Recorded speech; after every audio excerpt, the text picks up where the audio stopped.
Good evening मित्रांनो. आज आहे 8 मार्च 2025, शनिवार आहे.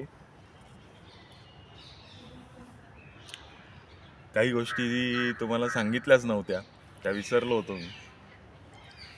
सांगीन असं काही ठरवलेलं नव्हतं, पण त्या सांगणं आवश्यक आहे. तर माझाच अनुभव आणि मी काय करतो हेही तुम्हाला त्याच्यामध्ये कळणं आवश्यक आहे, तर ते सांगायचं राहिलं माझं. नंतर ट्रम्प साहेबांच्या कोलांट्या उड्या चालूच आहेत, तेही सांगायचं आहे. ते सांगितलं मला वाटतं मी तुम्हाला, पण त्याचं इम्प्लिकेशन काय आहे सांगितलेलं नव्हतं.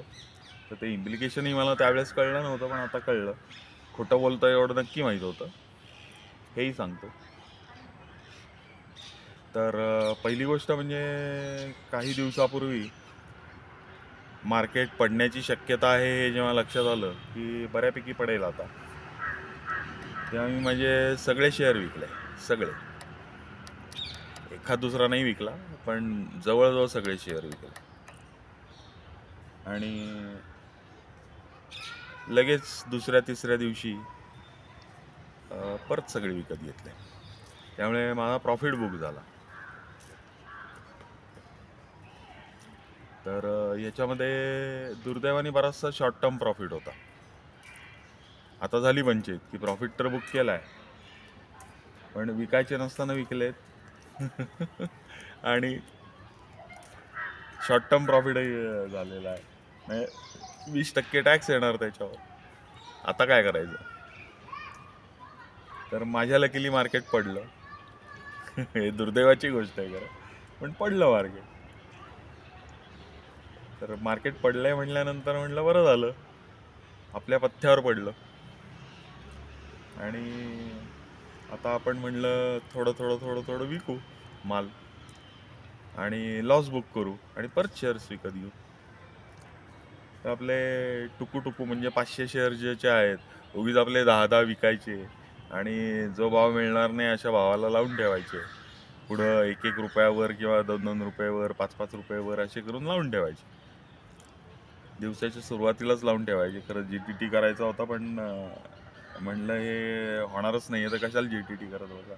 पण हे रोज शेअर विकत गेले, रोज विकले गेले शेअर. आणि आज काय पाहिलं तर फक्त 66,000 लॉस माझा बुक झालाय. अजून बराच व्हायचा आहे. आणि आता कंडिशन अशी आली की शेअर थोडेफार वर आलेत. साधारण 3 ते 5% शेअर्स वर आलेत आता. आता सगळे शेअर जरी मी विकून परत घेतले तरी माझा टोटल लॉस बुक होणार नाहीये. झाली पंचायत.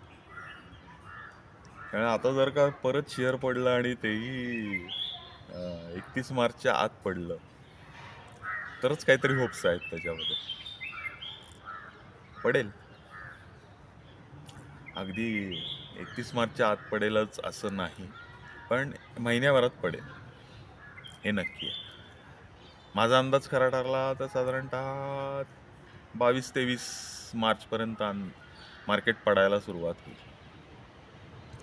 आणि मोठी लोक स्वतःचे शेअर सगळे, लॉबी आहे त्यांची, ठरवून एकाच दिवशी धब दिशेने सगळे शेअर मार्केटमध्ये विकायला आणतील सगळ्यांचे.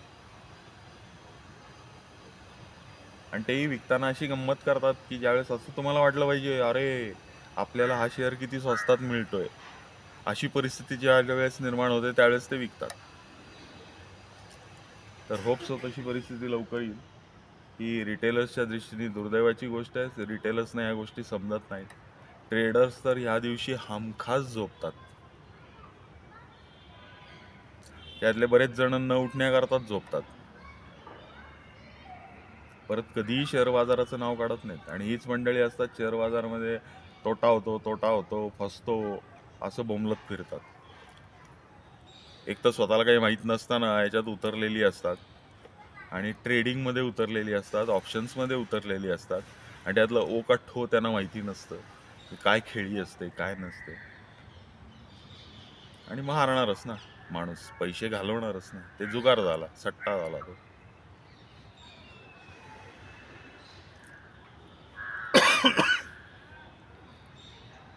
तर काल जेवढे शेअर्स विकायला ठेवलेले त्याच्यामध्ये मला फक्त 15,000चं नुकसान झालं. परवा पण 15,000चं झालं.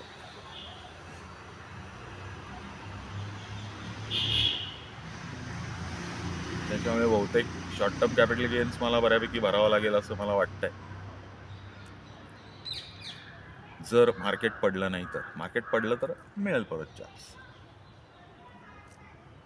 बरं, आता हे मी कंटिन्युअस विकत असल्यामुळे मला ते परत घेताही येत नाही. आणि जो शेअर जिथं मी विकलेला आहे तिथंच मला परत घ्यायचा आहे. बरं, दुसऱ्या दिवशी तो विकायला ठेवतो, त्याच्यामुळे तो स्क्वेअर ऑफ होईल जर तिथंच विकत घेतला तर. अशी पंचायत होऊन बसलेली. वरच्या भावाला मिळाला थोडासा तरी काही फरक नाही पडत. पुढच्या प्रॉफिट मधलं थोडंसं नुकसान आत्ताच होईल.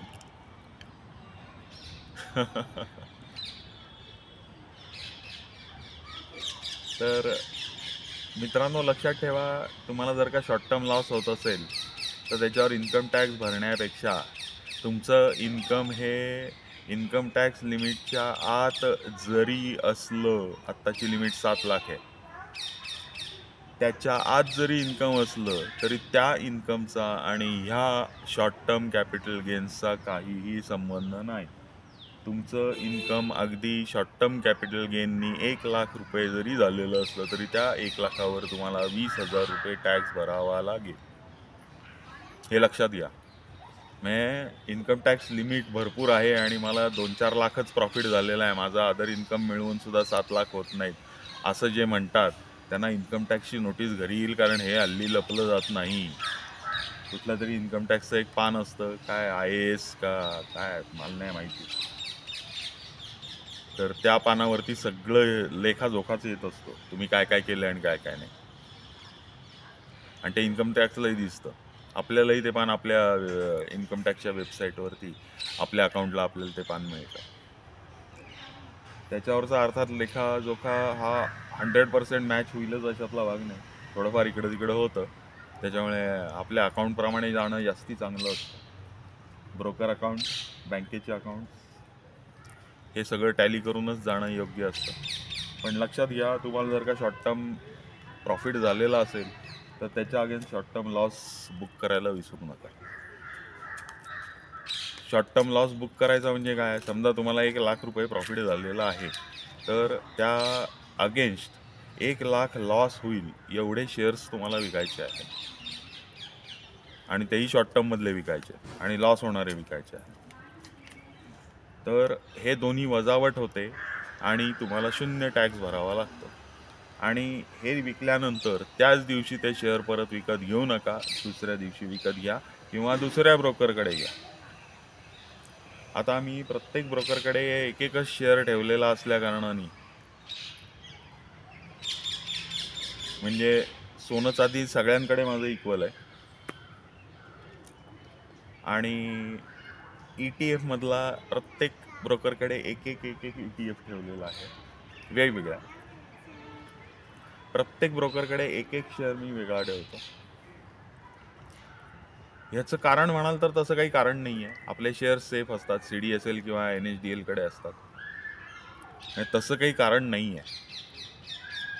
पण न जाणं उद्या आणखीन काही भलतंच घडलं, एखादा डीलरचं अकाउंट हॅक झालं, ब्रोकरचं म्हणजे डीलर नाही, ब्रोकरचं अकाउंट जर का हॅक झालं तर न जाणो आपल्याच बाबतीत सगळे शेअर्स एकाच ठिकाणी ठेवलेले आहेत आणि त्या ब्रोकरचं अकाउंटच हॅक झालं, आपलं दुर्दैव, आणि नेमकं त्यांनी पहिलं अकाउंट आपलंच हॅक केलं, तर सगळं पोर्टफोलिओ खाली व्हायला नको.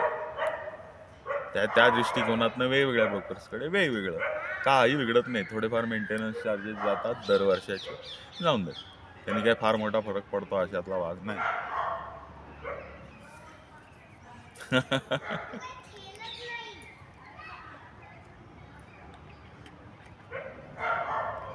तर ही एक गोष्ट तुम्हाला सांगायची राहून गेलेली होती की मी प्रॉफिट बुक करून परत शेअर्स घेतले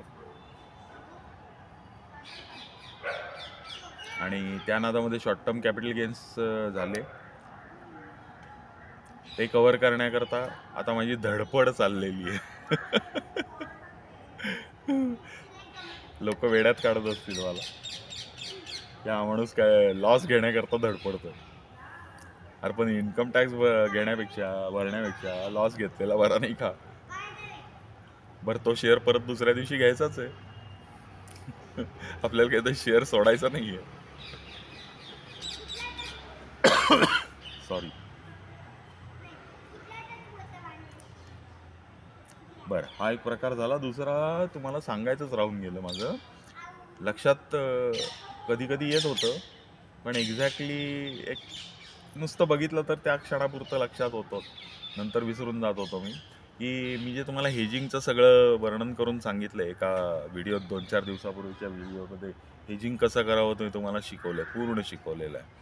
तर त्याच्याच मध्ये तुम्हाला जे काय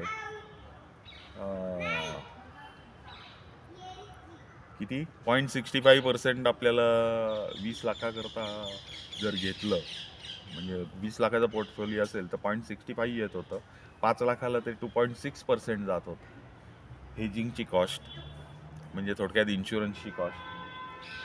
पण आताची परिस्थिती अशी झालेली आहे की तो काहीतरी मला वाटतं कितीला आलाय,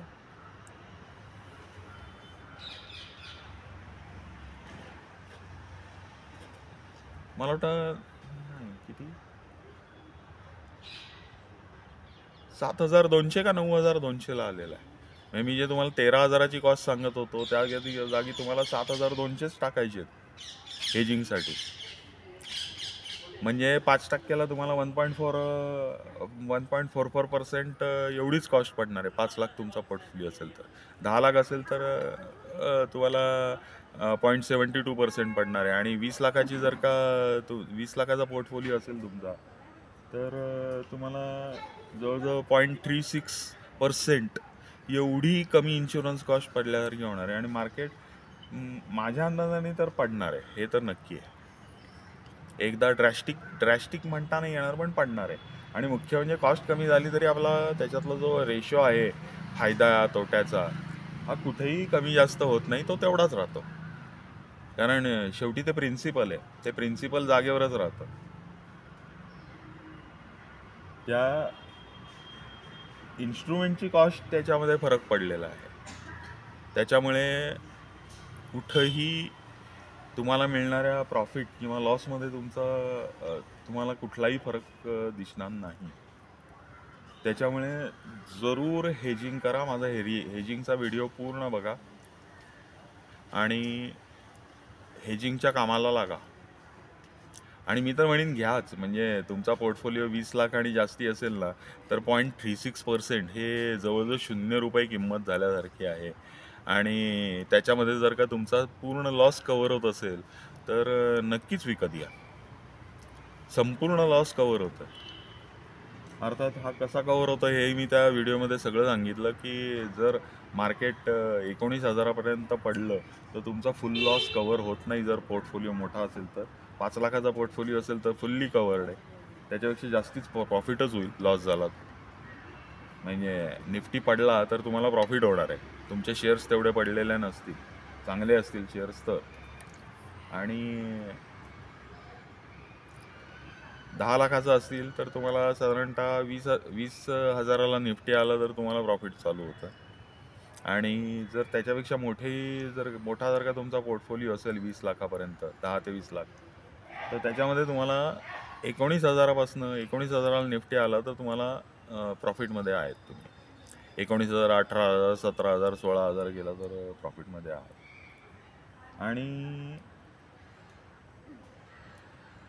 जर त्याच्यापेक्षा अजूनही मार्केट पडलं थोडंसं किती पडून देत, पण आपण असं धरू की थोडंसं पडलं, तर तुम्हाला पुढे प्रॉफिट चालू होणार आहे. आपण असं ह्याच्यामध्ये गृहीत धरतो की एवढा निफ्टी पडणार आहे तेवढाच तुमचा शेअर पडणार. त्याच्यापेक्षा कमी तुमचा जर का शेअर पडला तर तुम्हाला ऑलरेडी प्रॉफिट होणारच आहे. पण त्याच्यापेक्षा जर का जास्ती पडलेला असेल तर मार्केट 17,000च्या खाली पडल्यानंतर तुम्हाला तो प्रॉफिट चालू होणार आहे. तर हे रिव्हर्स प्रपोर्शन आहे. 5 लाखाला ज्यांचा पोर्टफोलिओ आहे त्यांना लवकर प्रॉफिट मिळतं आणि ज्यांचा पोर्टफोलिओ 20 लाखाचा आहे त्यांना मार्केट पडल्यानंतरच प्रॉफिट मिळतं. त्यांना जर शेअर्स हे निफ्टी 20,000 आला, 21,000 आला तर त्यांना लॉसच होणार आहे. आणि शेअर जेवढा पडेल त्याच्यामध्ये लॉसच त्या फिगरमध्ये आणि तुम्हाला मिळणाऱ्या पुटमधनं हे जे पैसे मिळणार आहेत विकून त्यामध्ये फरक थोडाफार असणार आहे आणि तो लॉस असेल. पण ठीक आहे, मोठ्या याला आपण घाबरतोय किंवा कसं आहे की तुम्हाला पोर्टफोलिओ तुमचा 20 लाखाचा आहे आणि समजा तो 20,000ला आला तर तुम्हाला लॉस हा जो होणार आहे हा पुट तुम्हाला साधारणतः 30,000 रुपये मिळवून देईल आणि तुम्हाला प्रत्यक्ष जो लॉस होणार आहे हा 90,000च्या आसपास होणार आहे. त्याच्यामुळे किती 60,000 तुमचा फिजिकली लॉस होईल. 20 लाखाच्या पोर्टफोलिओत 60,000 माणूस बेअर करतो कारण तेजी मंदीमध्ये तुम्हाला 60,000 वरखाली होत असतात दिवसाला प्रॉफिट. मार्केट जर का वरखाली हललं तर दिवसाला प्रॉफिट किंवा लॉस हा 60,000पर्यंत कधी कधी गेलेला असतो आणि तो पचवायची तयारी असते. कारण हा काही फार मोठा लॉस तुम्हाला म्हणता येईल अशामधला लॉस नाही आहे, तो तुम्ही सहज बेअर करू शकता. तर ती तयारी थोडीशी ठेवायची आहे. पण जर पडलं चुकून माकून समजा तुम्हाला 2.5 लाखाचा फटका बसला तरी 2.5 लाख याच्यामधनं कव्हर होणार आहेत तुमचे. हा किती मोठा फायदा आहे याचा विचार करा. तर जरूर हेजिंग करून ठेवा, डोक्याला शांती मिळेल की बाबा मार्केट पडलं तर पडून दे, आपल्याला आपले पैसे परत मिळतात. शिवाय माझ्या सांगण्यावरनं तुम्ही डिसेंबरमध्ये जर का सोनं घेतलं असेल तर तो प्रॉफिट आज 20% गेलेलाच आहे. 20 नाही म्हणतात, 18-19ला गेलेला आहे, पण तेवढा गेलेलाच आहे. आणि तो जरी गेला नसेल, या आठवड्याच्या सुरुवातीला सोमवारी मी जो व्हिडिओ टाकलेला आहे त्याच्यामध्ये तुम्हाला चांदी घ्यायला सांगितलेलं होतं. त्या चांदीनी एका आठवड्यामध्ये 4-4.25% प्रॉफिट दिलेला आहे आणि हा चांदीचा प्रॉफिट अजूनही वर जाईल. तो खाली जाईल अशी कुठंही लक्षणं दिसत नाही. म्हणजे या महिन्याच्या एंडपर्यंत तुम्हाला साधारणतः 15% त्या चांदीत मिळून जातील. तुम्ही जर का 10 लाखाची चांदी घेतली की जी अत्यंत सेफ आहे तर 15% म्हणजे 1.5 लाख रुपये तुम्हाला त्याच्यात मिळून जातील. पण आता ऑलरेडी 4 लाख 4-4.5%, 4.25% प्रॉफिट झालेला असल्या कारणाने तुमची तेवढी तयारी पाहिजे की तेवढा प्रॉफिट कमी होईल. बाकी ETF घेण्याची तर वेळ अजूनही आहे, तर तेही विकत घ्या. शॉर्ट टर्म कॅपिटल गेन झाले असतील तर short term capital loss book करा, म्हणजे तुम्हाला टॅक्सचा फटका बसणार नाही. आणि तो मोठा आहे 20%.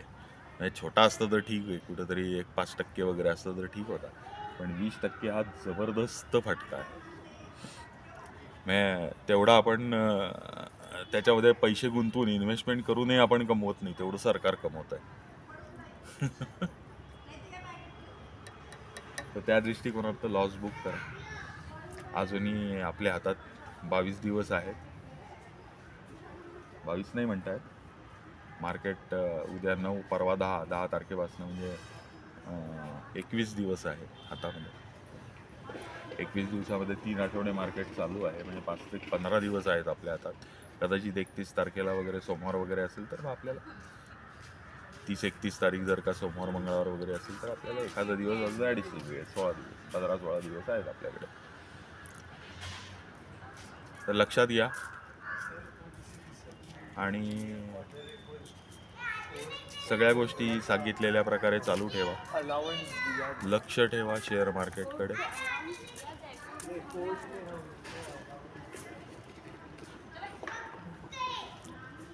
शेअर मार्केटमधनं लक्ष काढायचं नाही, शांत बघत बसायचं. घाबरायचं आपल्याला कारण नाही, कारण आता आपण हेजिंगही केलेलं आहे.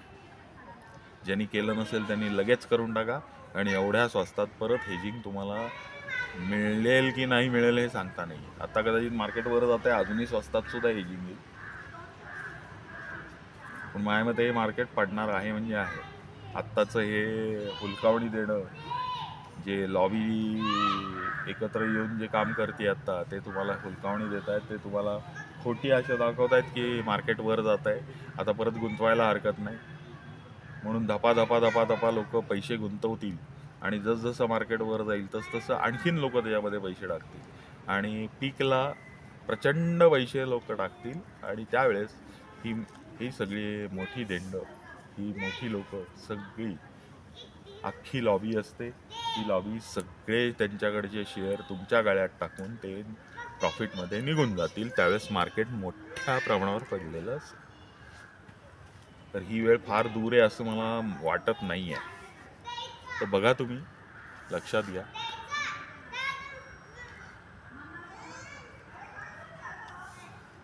माझा अंदाज चुकला तर आनंदाचीच गोष्ट आहे, मार्केट वर जाईल. पण चुकण्याची शक्यता मला कमी वाटते.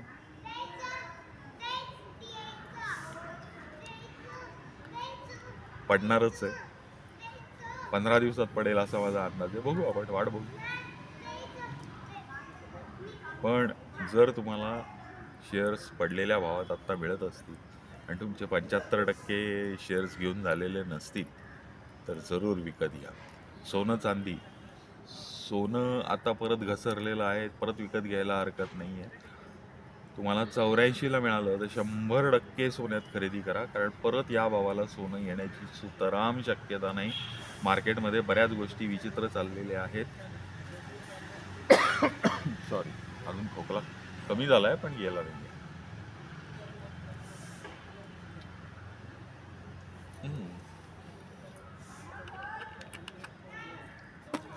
ट्रम्प नेहमीच्या पद्धतीने कोलांट्या उड्या खेळतोय.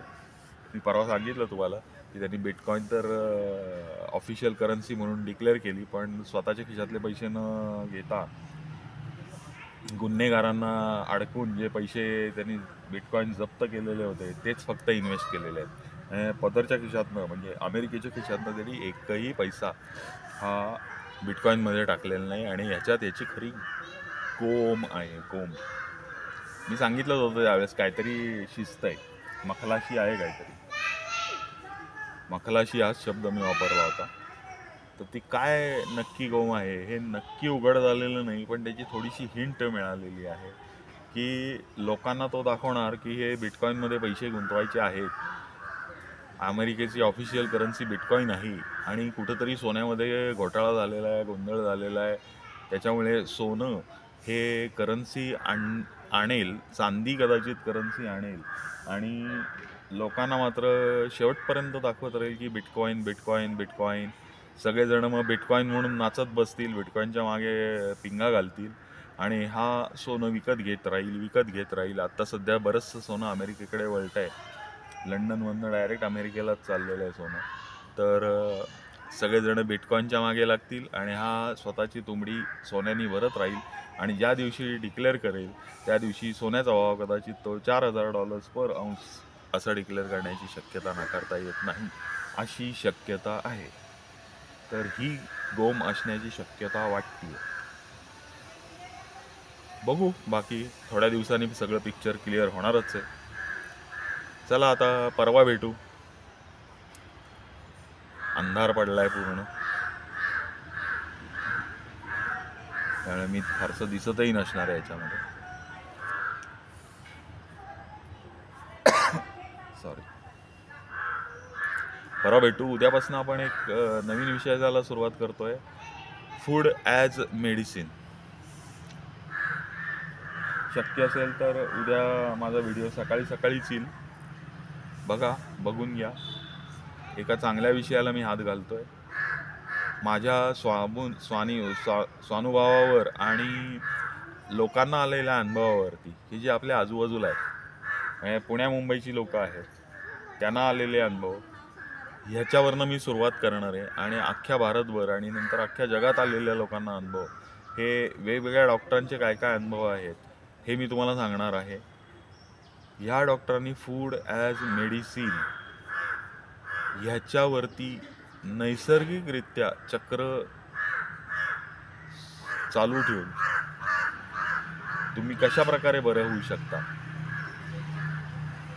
हे ह्याच्यामध्ये सांगितलं आहे. उद्या आपण प्रॉमिनंटली बघणार आहोत तर डायबिटीस आणि ओबेसिटी, लठ्ठपणा आणि डायबिटीस टाईप 2 हा कसा रिव्हर्स करता येईल याच्यावरती आपण उद्या पहिल्यांदा बघणार आहोत. चला मित्रांनो, मग ज्यांना इच्छा आहे त्यांनी जरूर बघा उद्याचा शो, नाही तर परवा आपण भेटतोच. Bye, good day, see you.